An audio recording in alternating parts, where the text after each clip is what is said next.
Good boy. Well, hi. This is our production cat Tito. Good boy. Well, this week has been the kind of week where your cat turns into a cartoon.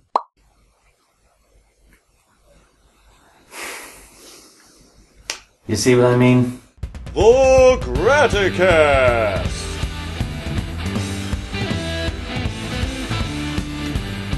Episode 7, My Other Life. Well, when I first agreed to do the Graticast, I kinda knew this was gonna come up. You see, I record these on the day before you're seeing it now, so the 28th of June, and I had other plans for today. No, not a trip to the Derwentwater Pencil Museum, home of the world's first pencil, but nearly as exciting. Yeah, I was going to get married. So, a few years back, I met this talented, generous, gorgeous girl, and she had a few insecurities, but then again, so did I. And in our first few months of dating, we did a pretty good job of helping each other regain our individual strengths. I treated her right, which was probably the reason her family and friends were so quick to take me into their fold. And she got on better with my family than any partner I'd ever had before. Not once did she consider setting up an elaborate accident for them involving a doormat, a bucket of snails, and a small pink geranium, unlike some girlfriends I could mention. So, as I think Shakespeare once said, I liked it, so I went and put a ring on it. After all, she seemed to bring out the best in me. She kept me honest, loyal, and finding all sorts of ways every day to cheer her up. So what happened? Well, have you ever heard the song by Real Big Fish called She Has a Girlfriend Now? Well, the lyrics to that song will tell you nothing about the ex. But it should probably have been a clue early on that I like that kind of music and she loathed it. In truth though, I guess I grew so focused on cheering her up that I missed the fact she needed cheering up in the first place. I didn't see the signs something was going on until too late. Plus, by then I was trying to make substantial changes to my own life in preparation for a life of husbandry, which takes a bloody huge amount of energy. Ironically, I've now achieved everything I need to be a good, supportive husband. Except the wife. Of course, she left the blame at my door, and being the kind of person who doesn't look about for blame, I tripped over it on the way out, and stubbed my toe against the side cabinet of humiliation she'd also left with it. All her friends and family told her she hadn't done anything wrong. All my friends and family told me I hadn't done anything wrong. So, if I tell you now, as objectively as possible, what happened, you can probably say, it happens. Relationships need work, and sometimes that work can be fun. But when it gets tough, it only takes one of the partners to give up, and the relationship will receive a terminal diagnosis. It's really crippling. And the worst part is that you're lying there in the hospital bed and the one person you want to come and visit you doesn't.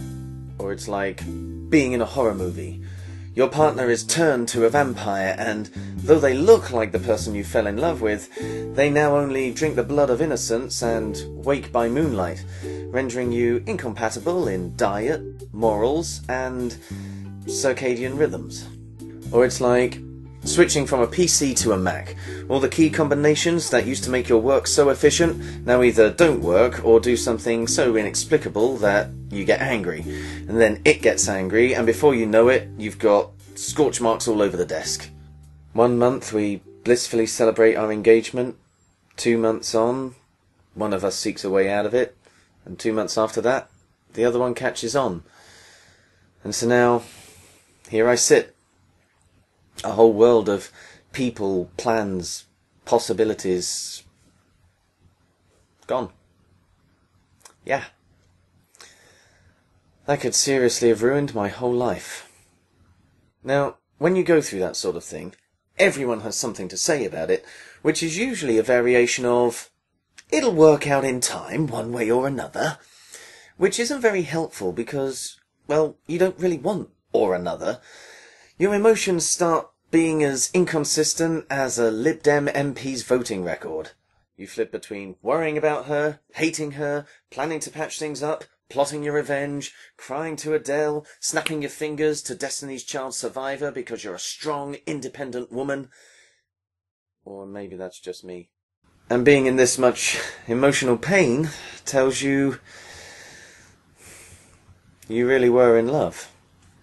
You must have been, because otherwise it wouldn't hurt so much. And if you were really in love, then you must be capable of great things. Because that's what love does. Regardless of where you think it comes from, spiritual gift or bag of hormones, what love does is it encourages us to become better people for those around us. And since time has now moved on, I suppose I can start to count the blessings that I wouldn't have had without that relationship ending. Such as all the incredible friendships I've actually made in that time, including the entire cast of Godspell that I wouldn't have had time to be in if I was getting married this weekend. Neither would I have seen a fantastic amateur production of Avenue Q, which in turn led to me getting invited to see the phenomenal West End production of Book of Mormon. And thinking about it, I may not have been around the family dining table on Mother's Day when my brother and his partner announced that we were going to become uncles, aunties and grandparents. That was a bloody good day. I'm involved in several pioneering storytelling projects that I may have otherwise had to pass by, and of course I wouldn't have had that conversation with a friend that led to me discovering all about ME, and which ultimately led to this Graticast. Which is a real blessing because it gives me the regular joy of hearing about your blessings. So what have we got this week? On Twitter, the bloggers and Arkansas chicken shop owners behind @LoveLiveMusicLR wanted to thank US DJ Casey Kasem for all the music trivia he used to supply on his radio show before passing away earlier this month. I expect most of us would also like to thank him for his impact on our youth as the voice of Shaggy from Scooby-Doo. So, cheers Casey. Now, all the way from Memphis, Chris Wooten wanted to thank his amazing family and friends. He doesn't know what he'd do without y'all, so cheers fellas.